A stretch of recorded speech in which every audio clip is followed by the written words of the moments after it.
que você faria se encontrasse uma mulher largada na cerca da sua propriedade, machucada, com vergonha nos olhos e medo na voz? Será que você viraria as costas? Ou será que você faria o que ninguém mais teve coragem de fazer? Bom dia, boa tarde, boa noite ou boa madrugada. Seja lá que horas forem aí na sua casa, você é muito bem-vindo aqui. Meu nome é João Cardoso. Tenho 58 anos e sou fazendeiro aqui no interior de Mato Grosso, onde o verde não tem fim e a solidão às vezes pesa mais que saco de ração. Antes de começar essa história que até hoje me arrepia a espinha, deixa aqui nos comentários de que canto do Brasil você está me assistindo. Eu adoro saber que tem gente de todo o país acompanhando essas histórias do Brasil profundo. E se você curte história real do interior, do mato, da gente simples e forte, se inscreve no canal. É rapidinho e ajuda demais a gente continuar trazendo essas histórias para vocês. Mato Grosso em pleno verão é um negócio que só quem conhece sabe descrever.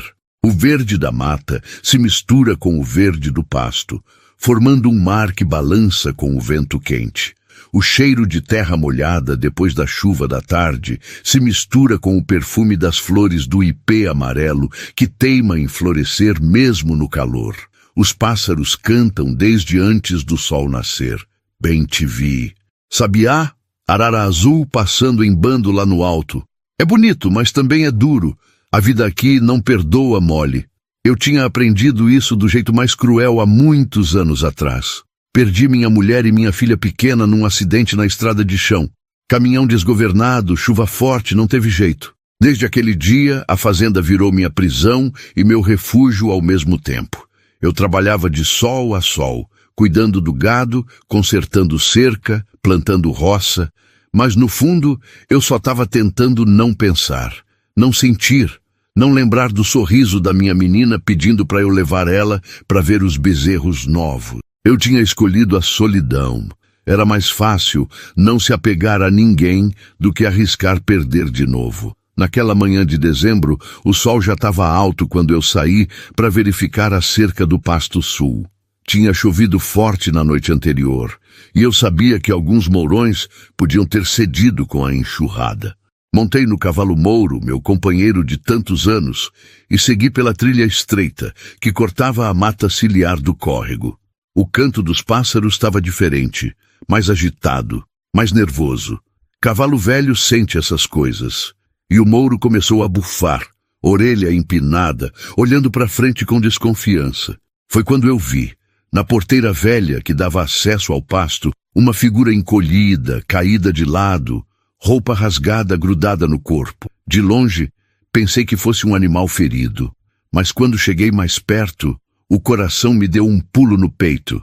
Era uma moça, não passava dos 20 e poucos anos, o cabelo escuro, cheio de folha seca e terra, o rosto marcado por arranhões e um roxo feio embaixo do olho. O vestido de chita estava rasgado na altura do ombro e da coisa, mostrando mais machucados, mais marcas de violência. Ela tremia, mesmo com o calor do sol batendo forte. Quando ela percebeu minha presença, tentou se encolher ainda mais. Como bicho acuado, os olhos dela encontraram os meus, e o que eu vi ali me partiu ao meio. Terror, vergonha, desespero. Ela abriu a boca e a voz que saiu era rouca, quebrada, quase um sussurro que o vento quase levou embora. Fui jogada na porteira como o resto, senhor. Me desculpa por estar na sua terra. Eu já vou embora.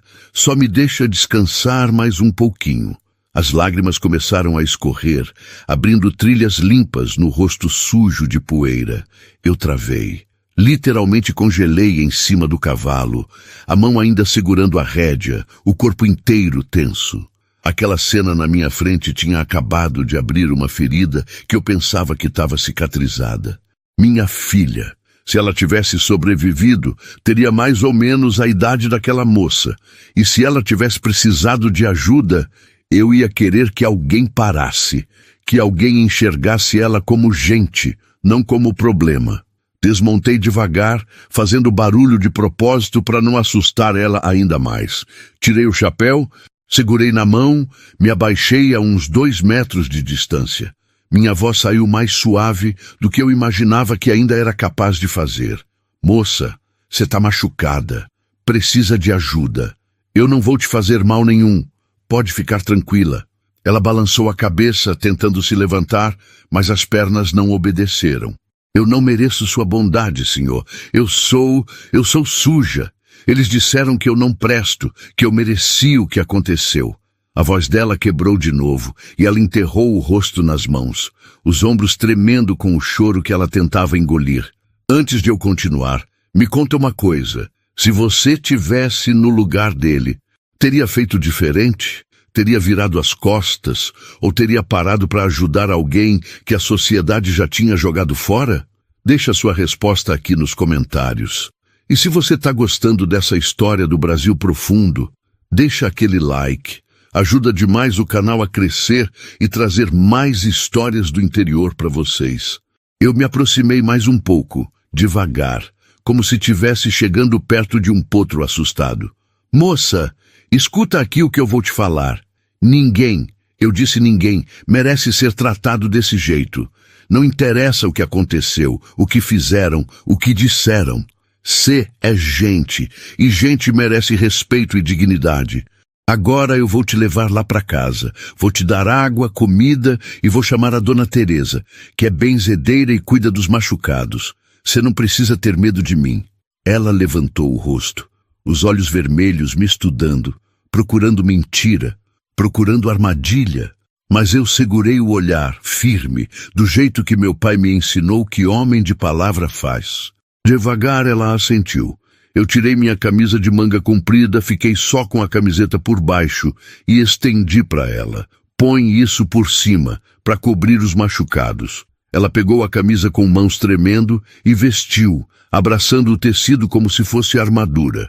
Eu ajudei ela a se levantar, e quando ela quase caiu de novo, passei o braço por baixo do dela, sustentando o peso.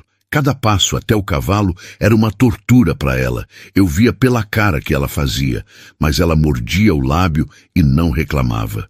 Botei ela na frente da sela, montei atrás e segurei as rédeas com cuidado para não tocar nela mais do que o necessário.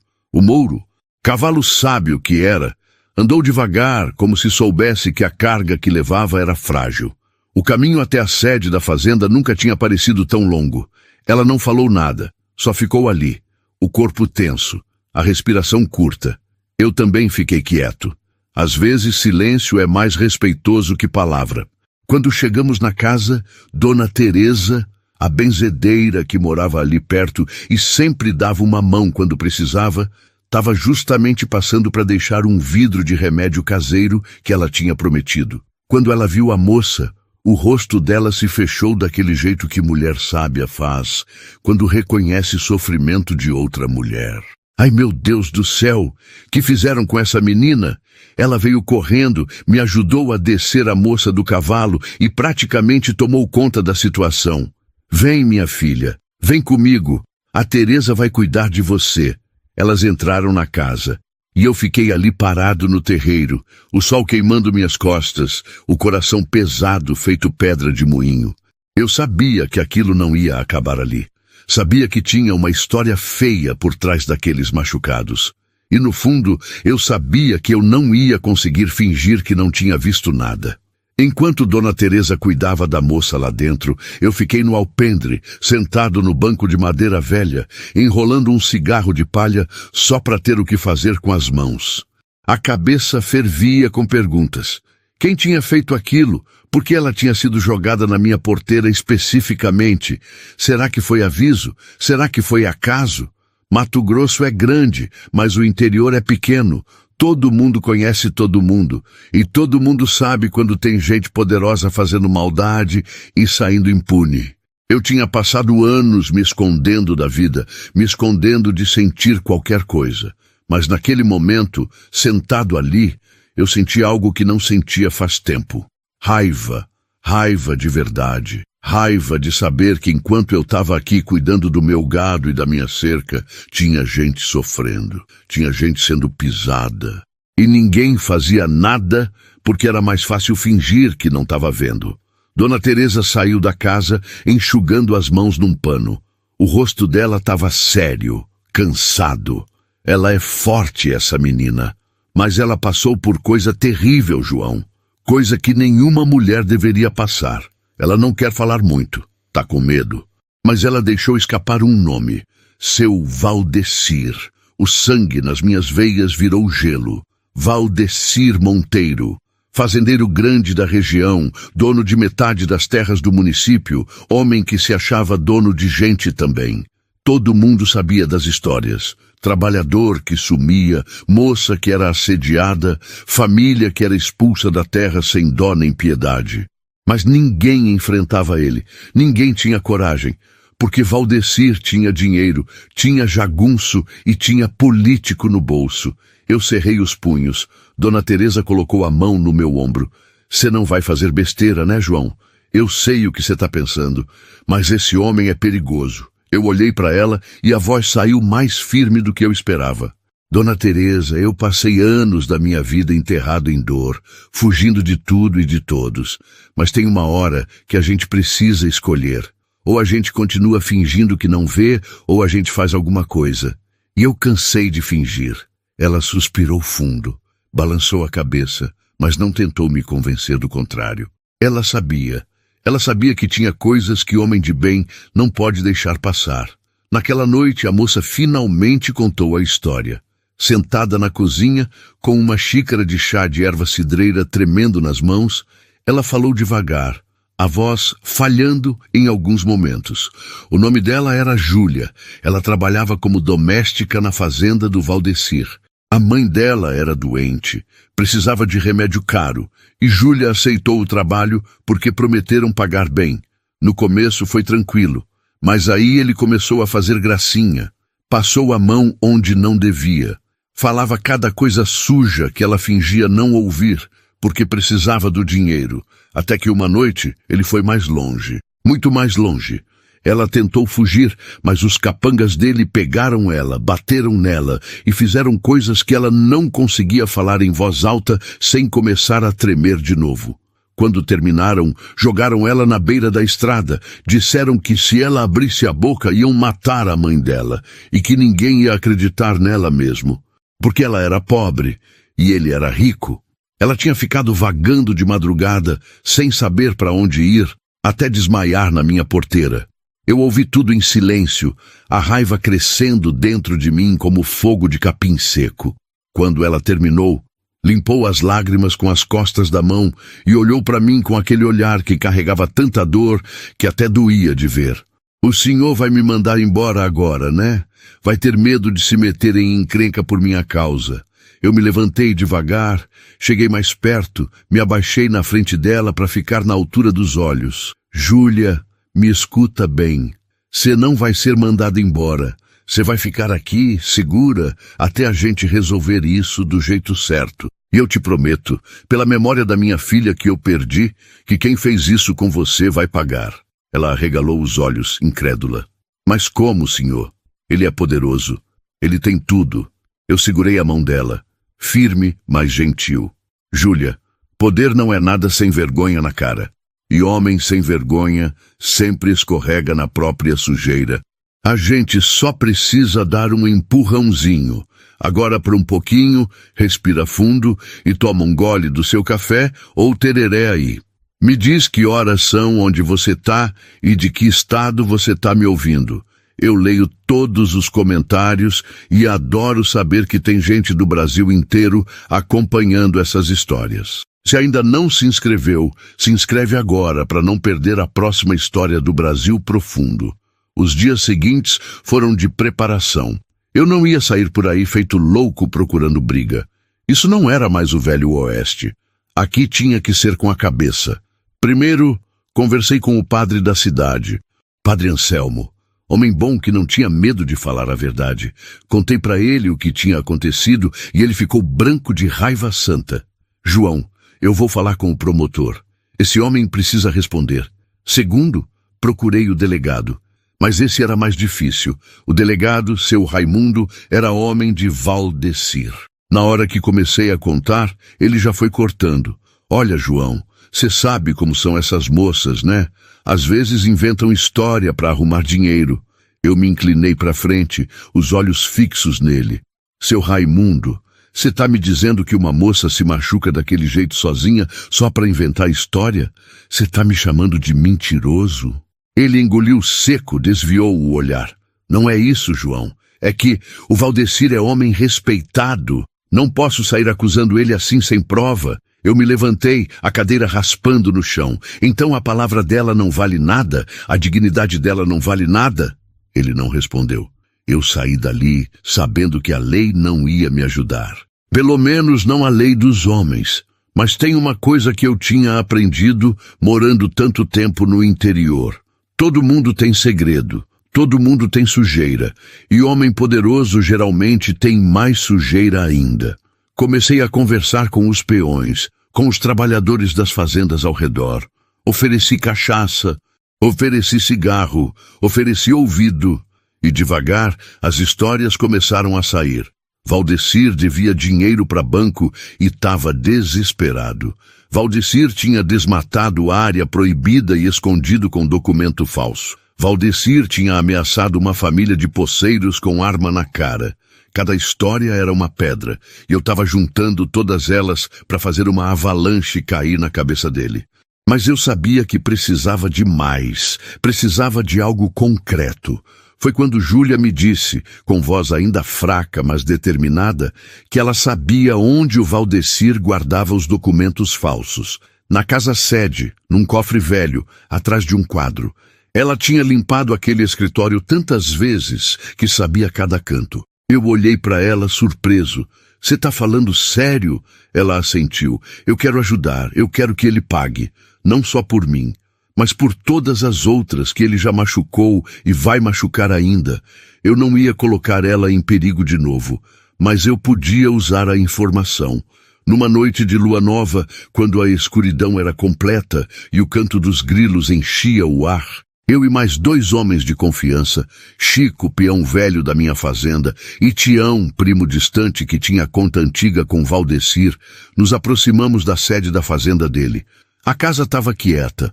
Os cachorros a gente já tinha acalmado com carne temperada com erva que Dona Teresa preparou. Não machucava eles. Só deixava eles dormirem pesado por algumas horas. A janela do escritório estava entreaberta, costume de gente que se acha intocável. Eu entrei devagar, pisando nas pontas dos pés, o coração batendo que nem tambor de congada. Encontrei o quadro, tirei ele da parede, e lá estava o cofre. Velho, enferrujado, com combinação simples. Tentei as datas óbvias, e na terceira tentativa ele abriu com um clique suave. Dentro tinha documento, papel, contrato falso, recibo de propina. Era uma mina de ouro de evidência. Peguei tudo, coloquei numa sacola de pano, coloquei o quadro de volta e saí da mesma forma que tinha entrado. Fantasma na noite. No dia seguinte eu levei tudo para o padre Anselmo. Ele ficou de boca aberta olhando aqueles papéis. Meu Deus do céu, João. Isso aqui é dinamite pura. Eu sei, padre. E agora a gente vai acender o pavio. O padre tinha contato com um promotor de Cuiabá, homem sério que não estava no bolso de ninguém. Mandamos tudo para ele, com carta explicando a situação. 3 dias depois, a Polícia Federal chegou na fazenda do Valdecir com mandado de busca e apreensão. A cidade inteira parou para ver. Valdecir foi preso ali mesmo, berrando, esperneando, dizendo que conhecia todo mundo, que aquilo não ia ficar assim. Mas os federais não estavam nem aí para a ameaça de coronel de cidade pequena. Levaram ele algemado, e a notícia correu que nem fogo em palha seca. Essa parte da história sempre me arrepia até hoje.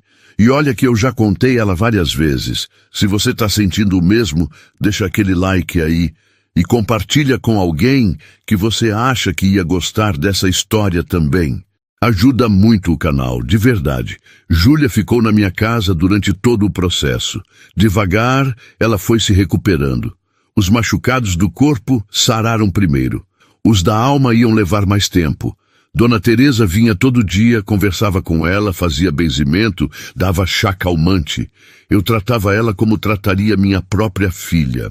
Com respeito, com cuidado, com a certeza de que ela merecia um recomeço. Quando chegou o dia do julgamento, Júlia foi lá e testemunhou.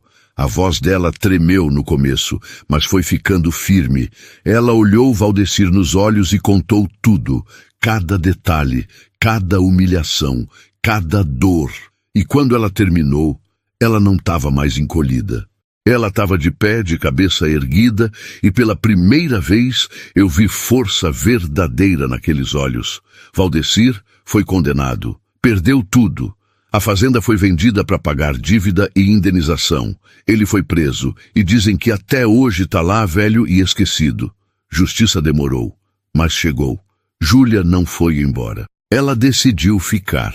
Começou a trabalhar com Dona Teresa, aprendendo os segredos das ervas, das benzeduras, das curas que a medicina do hospital não alcança. Ela se tornou uma mulher sábia, respeitada. As pessoas vinham de longe para consultar ela. E eu, que tinha passado tantos anos sozinho, encontrei uma família de novo. Não de sangue, mas de escolha. Júlia me chamava de padrinho, e eu cuidava dela como um pai cuida. Porque no fim, família não é só quem nasce com você, é quem fica quando todo mundo vai embora, é quem te levanta quando você cai, é quem acredita em você quando você mesmo não acredita mais.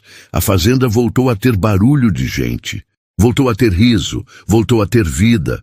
E eu aprendi que dor pode te destruir ou pode te ensinar a ter mais compaixão. Que solidão pode ser escolha, mas amor também é.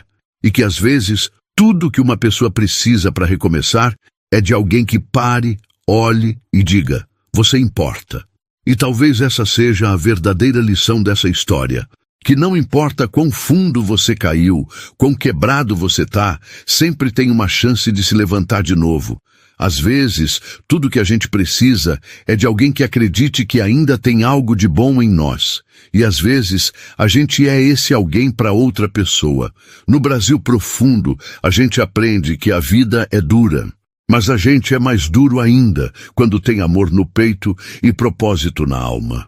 Aprende que silêncio diante da injustiça é ser cúmplice. Que homem de bem não cruza o braço quando vê o fraco sendo pisado. E que justiça pode demorar, mas quando ela chega com força de enxurrada. Antes de ir, quero agradecer de coração a cada um de vocês que ficou até aqui. Eu sei que muitos assistem tarde da noite, e eu aprecio demais essa companhia. Mas cuida da sua saúde, viu? Se já tá tarde aí, fecha o vídeo e vai descansar. Essas histórias vão estar aqui amanhã. E eu também não sou mais tão novo assim. Depois de horas editando esses vídeos, eu também preciso do meu descanso. Por isso cuido tanto da minha saúde e da de vocês também. Muito obrigado por estar aqui. Até a próxima história do Brasil Profundo. Que Deus abençoe cada um de vocês e que a gente nunca perca a coragem de fazer o que é certo, mesmo quando é difícil. Fica com Deus.